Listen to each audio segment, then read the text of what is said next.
Blackouts across Iraq, an Iranian warship torpedoed, and reports of a CIA plot to spark a Kurdish uprising. If you are struggling to keep up with what's happening right now, you're not alone. The pace of change is dizzying.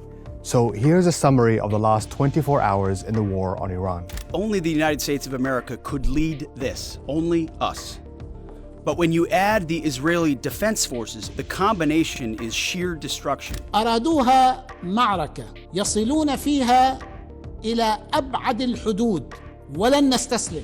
Bölgemizin içinden geçtiği bu sıkıntılı günlerde hudutlarımızın ve hava sahamızın güvenliği noktasında işi asla şansa bırakmıyoruz. Let's begin in Iran, where US and Israeli airstrikes have intensified for the fifth day in a row. A number of hospitals, schools, and cultural sites across the country have been hit as the scope of targets widens, with the death toll surpassing more than 1,000 people killed. But take a look here, along Iran's border with Iraq, where we are seeing an intensification of bombing activity. There's a reason for this.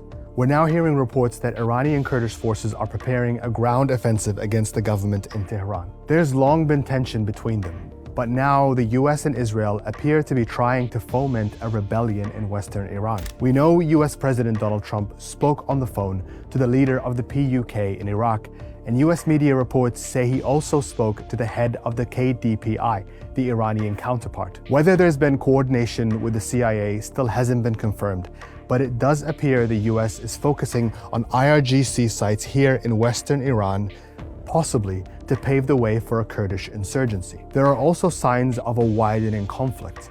Off the coast of Sri Lanka, a US submarine torpedoed an Iranian warship, killing 87 sailors. The frigate was returning from a naval drill off the Indian coast. More than 30 people were rescued off the ship by Sri Lankan authorities, but dozens are still missing. The US indicates it could continue to target Iranian vessels in international waters. Turkey has become the latest of Iran's neighbors to be dragged into the war. An Iranian ballistic missile headed for Turkey's airspace was intercepted by NATO air defenses in the country's east. It's unclear what the missile was targeting, but Turkey is a NATO member. And while both NATO and Turkey are reluctant to get involved, doing so could widen the geography of this war and potentially involve European powers. Moving to the Gulf, there have been sustained Iranian attacks, and in a rare sign of dialogue in this conflict, Qatar's foreign minister spoke to his Iranian counterpart for the first time. He criticized Iran for attacking civilian sites and rejected Iran's claims that only US interests have been attacked. That is, of course, in reference to the oil and gas sites in Qatar,